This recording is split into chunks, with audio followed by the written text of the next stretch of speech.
Cabinet భేటీలో మంత్రులకు CM Chandrababu class పీకారు. వైఎస్ఆర్సీపీని తిట్టడం లేదని మంత్రులపై అసహనం వ్యక్తం చేశారు. వైఎస్ఆర్సీపీని నిరంతరం తిట్టాలంటూ ఆదేశాలిచ్చారు. ఇక అంతేకాదు రైతుల సమస్యలపై వైఎస్ఆర్సీపీకి కౌంటర్ ఇవ్వలేదని మంత్రులపై సీఎం మండిపడ్డట్టు తెలుస్తోంది.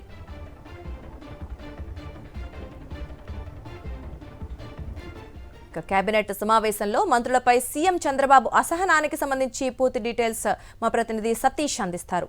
సతీష్, చెప్పండి. జనరల్ గా అయితే సీఎం ఏదైనా అభివృద్ధి పనుల విషయంలోనో లేకపోతే ఇంకేదైనా డిలే జరుగుతుంటే మంత్రుల మీద కానీ వాళ్ళ మీద కోపపడటం చూస్తుంటాం. బట్ ఇక్కడ రివర్స్ లో వైఎస్ఆర్సీపీ నేతలను తిట్టట్లేదు, వాళ్ళ కౌంటర్ ఇవ్వట్లేదు అంటూ అది కాస్త విడ్డూరంగా ఉంది. ఏంటి పరిస్థితి? దుర్గా, ముఖ్యమంత్రి చంద్రబాబు అధ్యక్షతన జరిగినటువంటి కేబినెట్ సమావేశంలో మంత్రుల పట్ల సీఎం చంద్రబాబు అసహనం వ్యక్తం చేశారు, ఒకంత ఆగ్రహం వ్యక్తం చేశారు. ముఖ్యంగా వైఎస్ఆర్సీపీని బాగా తిట్టాలి, వైఎస్ఆర్సీపీని మీరు ఎందుకు తిట్టడం లేదు, వైఎస్ఆర్ కాంగ్రెస్ పార్టీ నాయకులపైన ఎందుకు విమర్శలు చేయడం లేదంటూ మంత్రులకి క్లాస్ పీకినటువంటి పరిస్థితి. అంటే ఇప్పటికే వాస్తవానికి మంత్రులు కేవలం తిట్టడమే పనిగా పనిచేస్తున్నప్పటికీ కూడా ఇంకా ప్రతిపక్షాన్ని తిట్టించాలి, ఇంకా ప్రతిపక్షాలపైన దుష్ప్రచారం చేయాలి, ఇంకా ప్రతిపక్షం పైన బురద జల్లాలన్నటువంటి ఉద్దేశంతో ముఖ్యమంత్రి చంద్రబాబు ఈ వ్యాఖ్యలు చేయడం అన్నది స్పష్టంగా కనిపిస్తుంది.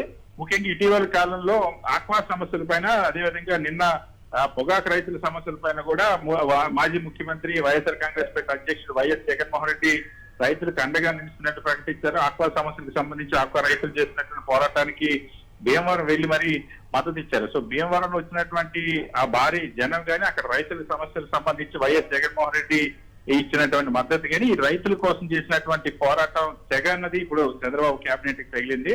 సో భీమవరం సభ గ్రాండ్ గా సక్సెస్ అవడం, పెద్ద ఎత్తున జనం రావడం, ఎంత నియంత్రించినా జనం వచ్చినటువంటి పరిస్థితి, రైతుల్లో దానిపైన తీవ్రమైనటువంటి సానుకూల చర్చ జరుగుతున్నటువంటి నేపథ్యంలో ఇంటెలిజెన్స్ నివేదికలను తెప్పించుకున్న తర్వాత వైఎస్ఆర్ కాంగ్రెస్ పార్టీ చేస్తున్నటువంటి రైతు సమస్యలపై చేస్తున్నటువంటి పోరాటాలకి రైతుల నుండి మద్దతు లభిస్తుంది అన్నటువంటి అభిప్రాయం వచ్చిన తర్వాత దాన్ని ఎలాగైనా సరే తిప్పుకొట్టడం కోసం మంత్రులకి ఇప్పుడు ముఖ్యమంత్రి చంద్రబాబు ఒక డైరెక్షన్ ఇస్తా ఉన్నారు. ఈ రోజు కేబినెట్ లో మీరు ఎలాగైనా తిట్టాలి, నిరంతరం వైఎస్ఆర్సీపీని తిడుతూనే ఉండాలి, అదేవిధంగా రైతుల సమస్యల విషయంలో కూడా మీరు ఫెయిల్ అయ్యారు, అదేవిధంగా డిఎస్సి స్కామ్ సంబంధించి కూడా వైఎస్ఆర్ కాంగ్రెస్ పార్టీ చేసినటువంటి ఆరోపణలకు సంబంధించిన వాటిని కూడా తిప్పుకొట్టడంలో మంత్రులు ఫెయిల్ అయ్యారంటూ దానికి సంబంధించి కూడా ఈ రోజు కేబినెట్ లో చర్చించినట్టు తెలుస్తుంది. సో ఇక్కడ చాలా క్లియర్ గా అర్థమవుతుంది, ఆ వైఎస్ఆర్ కాంగ్రెస్ పార్టీ లేవనెత్తినటువంటి అంశాలతో ఇరికాటంలో పడినటువంటి ప్రభుత్వం ముఖ్యమంత్రి చంద్రబాబు.